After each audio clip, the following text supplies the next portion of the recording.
జై శ్రీకృష్ణ. వదతు సంస్కృతం రోజుకొక్క సంస్కృత పదం. ఈరోజు పదం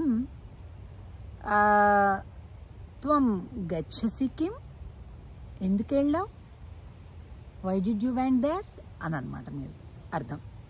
త్వం గచ్చసి కిం, కిం గచ్చసి త్వం, త్వం ఎలా కూడా చెప్పచ్చు. కిం గచ్చసి, త్వం వచ్చినప్పుడల్లా సి చెప్పాను కదా. త్వం గచ్చసి కిం, కిం అంటే ఎందుకు, కుత్ర అంటే ఎక్కడికి, కిం ఆర్ కిమర్థం రెండు కూడా చెప్పచ్చు.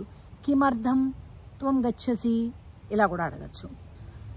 అలాగే నేను ఎందుకు వెళ్ళా అనాలనుకోండి, కిమర్థం అహం గచ్చామి, నేను ఎందుకు వెళ్ళాను అలా. అతను ఎందుకు వెళ్ళాడు అనుకోండి, సహా కిమర్థం గచ్చతి, అతను ఎందుకు వెళ్తున్నాడు, నువ్వెందుకు వెళ్ళావని ప్రశ్నించాలంటే ఇందాక నేను చెప్పినట్లుగా త్వం కిం గచ్చతి ఇలాగా, కిం ఆర్ కిమర్థం అని చెప్పుకున్నాం కదా.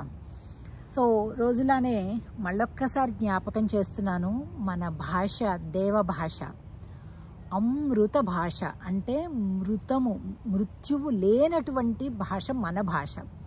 మీరు ఏ భాషలో చూడండి, సంస్కృతం ఆరిజిన్ అంటే సంస్కృతం మూల బిందువుగా సంస్కృతం నుండి ఏర్పడినటువంటి భాషలు, తెలుగు కానీ కన్నడ కానీ హిందీ కానీ ఇంకోటి కానీ చాలా భాషలు సంస్కృతం నుండి ఏర్పడినటువంటివి అన్నమాట. అందుకే ఆవిడ తల్లి, ఒక తల్లి నుంచి పుట్టిన బిడ్డలందరూ ఒకేలాగా ఉండాలని లేదు కదా.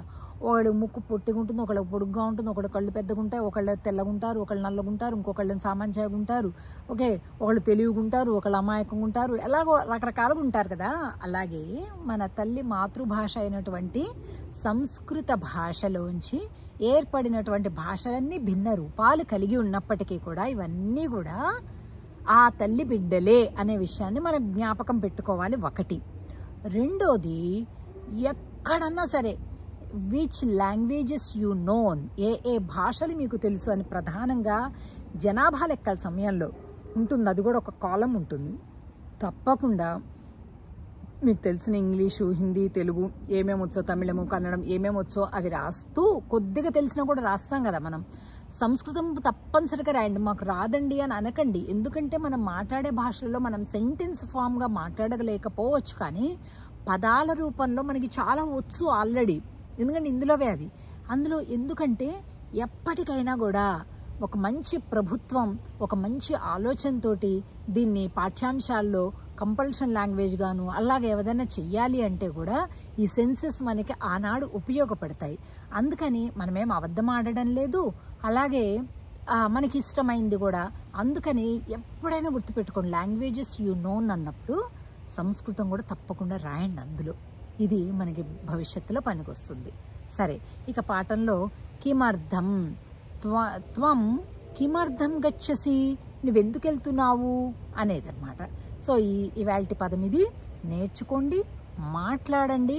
వాడు బయటికి స్కూల్కి వెళ్తున్నాడని తెలిసినా కూడా మళ్ళీ పిల్లాడిని అడగండి, త్వం కిమర్థం గచ్చతి, దేనికోసం వెళ్తున్నావు, కిం గచ్చతి, కుత్ర గచ్చతి, ఎక్కడికి వెళ్తున్నావు, ఎందుకు వెళ్తున్నావు, ఇలాంటి ప్రశ్నలతోటి మనం కమ్యూనికేషన్ని డెవలప్ చేసుకుందాం. జై శ్రీకృష్ణ. వదతు సంస్కృతం రోజుకొక్క సంస్కృత పదం.